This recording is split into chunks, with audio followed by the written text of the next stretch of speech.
And it is that time, people. We're going to talk about the movie tomorrow night. The marvelous movie with Frank, Dello Stritto, if I'm dialing the right number. It's not as hard as DJing. Dello Stritto. Dello Stritto, I didn't hear the word Frank. Okay, well, I guess I was speaking too fast, but it was in there, believe me. So how is your holiday season going? I'm not a holiday guy. In fact, I'm in deep development, a drug that I take on the Wednesday before Thanksgiving and wake up on January 2nd. That's what it's called, deep development? Yes. Haven't gotten it, though, Oh. because I'm stuck with the holidays, and the holidays are stuck with me. I heard it's only available on the moon. It may be. We'll be close to that tonight with our movie. But first of all, congratulations on your award for your one-minute movie. Oh, I sent you that. Cool.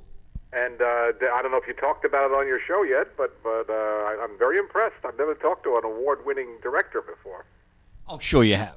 I've talked to a lot of directors who never got near an award, but I've never talked to an award-winning one before. Well, it's a regional, but it's still pretty cool because the grand prize winner is actually from Winchester, but we won one of the 4 or 5 regional awards. Hey, well, congratulations. And is this the first time you entered? Yeah, because I'm working on this full length, a couple of full lengths, and you got the footage on the archives, and this is a 1-minute festival. The Buzzy Linhart people let me license the Birds, which is, there was a big benefit concert last night. I didn't know that. Oh, there was a big benefit concert with Paul McCartney and the Rolling Stones. I don't know if you know these names, because I know you're not into music. Most of the names you do in music I don't know, but I have heard of those guys.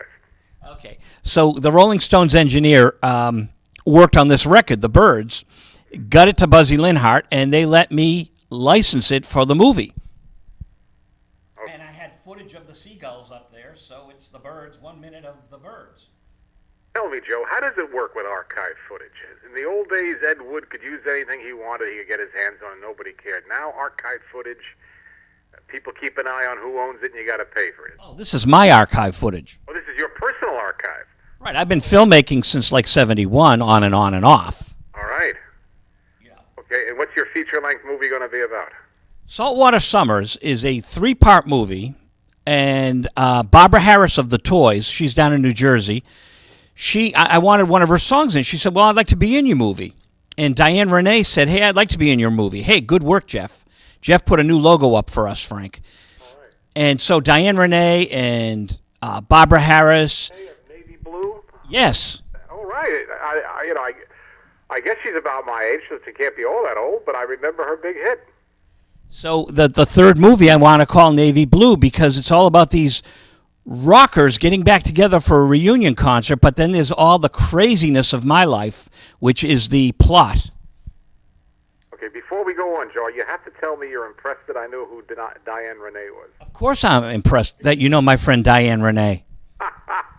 Well, tell her all the guys in our class had a crush. She went on, I think, the Clay Cole show, and she was stunning to look at, and all the guys had a crush on her. I think Clay was on my show. I think we just lost him. Oh, is he no longer with us? I believe I met him down at the Charles Rosenet event, and I think Clay just left us. Oh, okay. He has a book up. Oh, he was a big deal when I was growing up. And you were growing up here in the north, right? Yeah, I grew up in New Jersey, but Clay Cole died on December 18th, 2010, so almost 2 years ago to the day. Yeah, we interviewed him around 2009, 2008. Okay, so you got him, and he was, 62? He was 72 years old, so he wasn't all that old. He wasn't that much older than me. Very nice man. Okay. Yeah, he always came across that way, and he was on New York television for a long time, and he was quite popular. Yes, so did you watch my movie? I have not watched it. You sent it to me today, and I've been running around, so I am going to watch it. So next weekend we can talk about it. Next weekend we can talk about the movie Hitchcock, which I haven't seen yet either. But I can't talk about it tonight, Joe. All right, so when you see my little 1-minute movie, it's all of 1 minute. You'll see my Hitchcockian cameo appearance by Shadow. All right. Did you get a package in the mail? I did, and thank you very much. You're welcome. You've worked very hard for us, so I thought I would force you to watch millions of movies. Okay, well, it's what you're talking about is one of those 50 packs of great horror films, which the films aren't so great, but I'm always surprised about the quality of that set. Those are well done, good quality videos. Not a lot of crap in there, like a lot of the multi-film sets. So that's really appreciated, because I actually had that set, but I've had it for about 20 years, and it's getting beat up, and I don't have all the discs, so now I have a complete set again. So thank you very much. So they did a good job mastering them, huh? I think so. Wow. Yeah, I mean, some of the old films, I mean, the masters aren't in such great shape, but I don't think, well, for the silent films, this is not true, but I think this collection has pretty good copies of anything from 1940 on, compared to the best that's available. So and that's important, because some of the best that's available isn't all that great. These films were not properly archived and maintained, and nobody ever saw them having a life beyond initial release, and then television gave them a new life, and then no one saw a new life for them beyond that, and then VHS and DVD, so they'll live forever now. Well, forever will be on the download, I guess. Yeah. Yeah, I guess they'll be downloading. So, in fact, you can download a lot of them now. So, yeah, but these are not, that 50 great horror films that you can pick it up very cheaply at the store, but the prints are not bad. But I have to put the proviso in there. Some of the best print in the world for some of these films isn't going to be that good, because the master just isn't in good shape. Ah. So tomorrow night we're doing, I forget the title, it's so long. Voyage to the Planet of Prehistoric Women, a 1968 epic.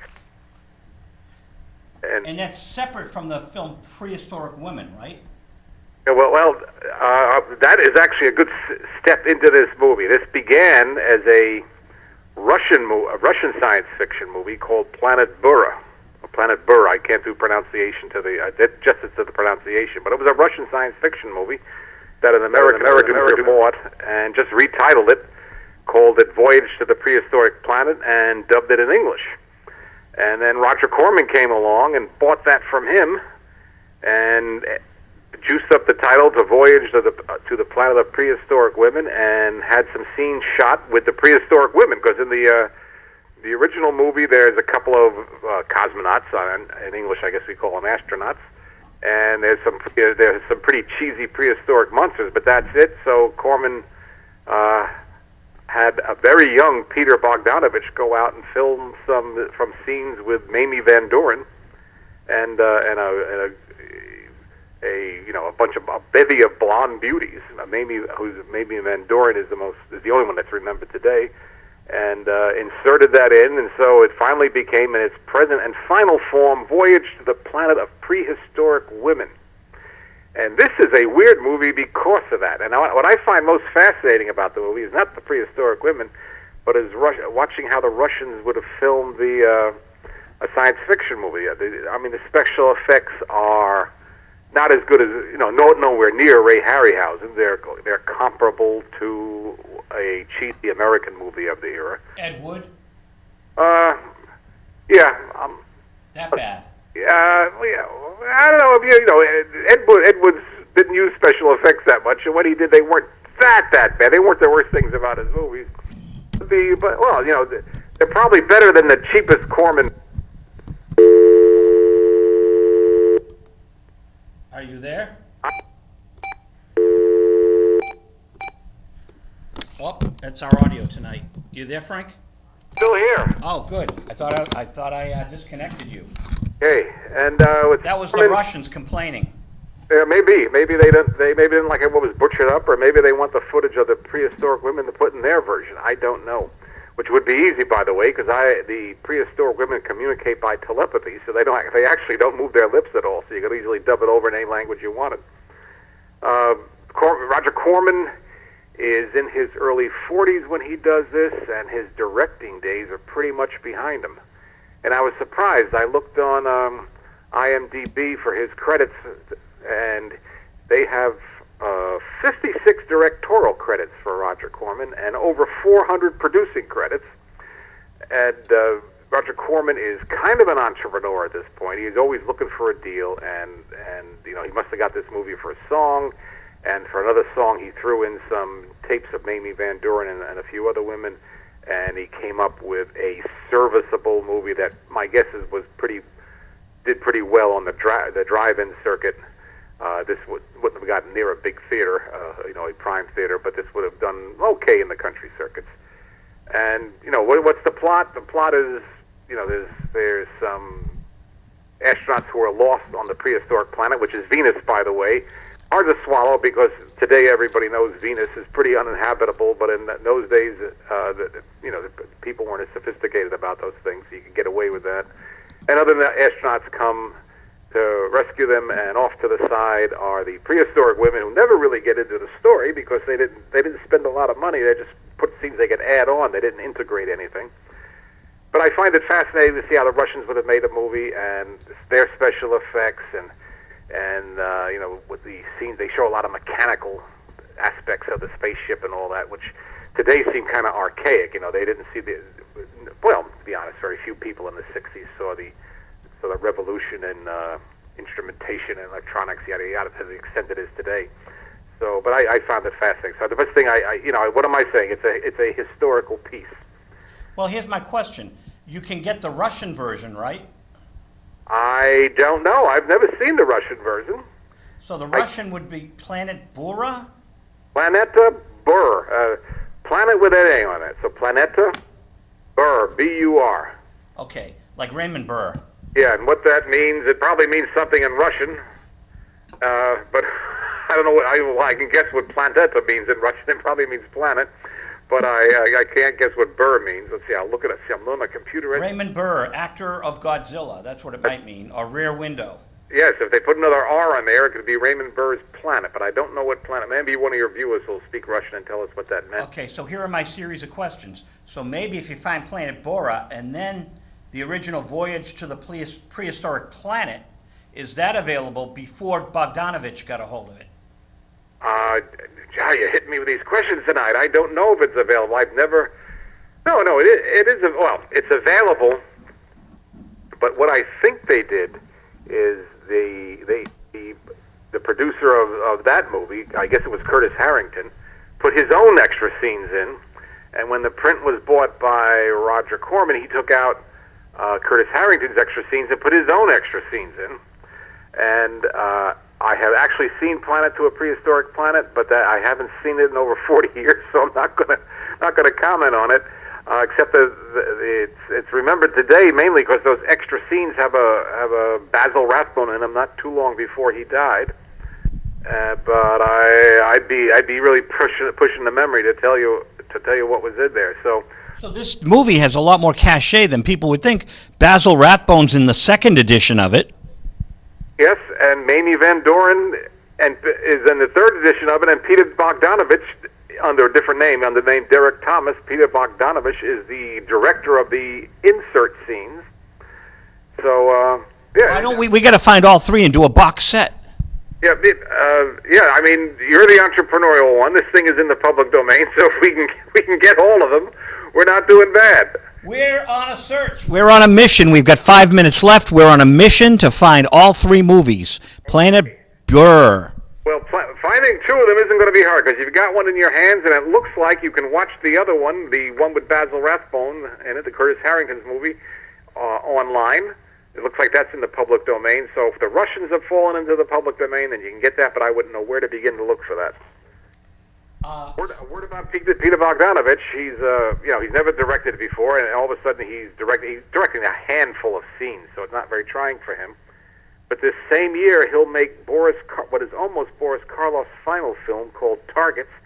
Have you ever seen Targets, Joe? I have a copy. Okay, Targets, I think, is a very, very fine movie. And Peter Bogdanovich, who also appears in the movie, is both does a credible job as an actor and does an excellent job as a director.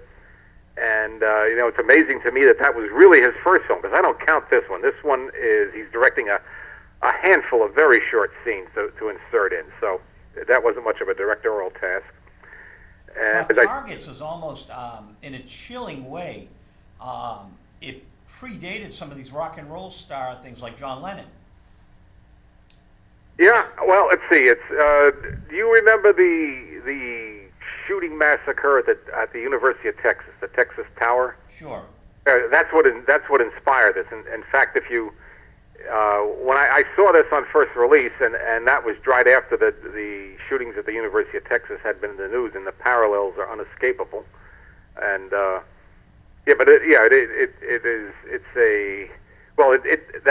that is the reason it never got much distribution, because gun violence was a hot topic then, and the studio decided they weren't going to push that envelope, so they basically gave it a release in a couple of the big cities, and then it never went wider than that. Smart move of Karloff to do it at the end of his life, so that way he didn't become a target. No, he did not. Well, yeah, and for those who haven't seen the movie, I believe the opening scene is you see Boris Karloff leaving a building, and then the scene is through the sight of a rifle, and he is in the sights of a rifle of a man who becomes a psychotic killer. And no, it's a very fine film. It's probably it's so nice that Karloff did this near the end. I think he died within a year of making this movie. It's not officially his last, but it's really the last movie he starred in that sense of the word. And I think it was the best movie he had made since the 40s. He was very active through the 50s and 60s, but that pretty forgettable stuff. Even a few films he made with Corman, I don't find all that impressive. But Targets, he was spot on, and I'm glad he got one more great movie under his belt before he passed away. Fascinating stuff. We've got 2 minutes left, and I had a question, but it floated away. Okay. Do we know what next week's movie is? No, we do not. But tomorrow night is the Voyage to the Planet of the Prehistoric Women. And there's a movie on IMDb, Prehistoric Women. Is that the same one? No, that is not the same one. That is, let's see, as I recall, that's like a 1950s really cheap science fiction movie. Oh, good. We got a fourth one for the box set. A fourth one for the box set. And Joe, next week's movie is on December 21st, so we'll still be around, if you believe in the Mayan calendar, for our talk on December 20th. And I hope we'll be able to show the movie that I personally believe we're going to be fine. But in case we're not, this may be the last movie you get a chance to show. And my question just came back. Bogdanovich married a woman, Sissy something from, was it Moonlight with Bruce Willis?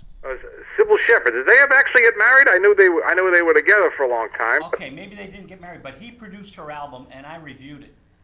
And what kind of review did you give it? I don't know. If you go to allmusic.com and put in Sybil Shepherd, you'll see the Bogdanovich produced album that I reviewed. Okay. So if my review's still there. I just thought I'd let you know that. And that's our show for tonight. Bye-bye. Bye, Frank.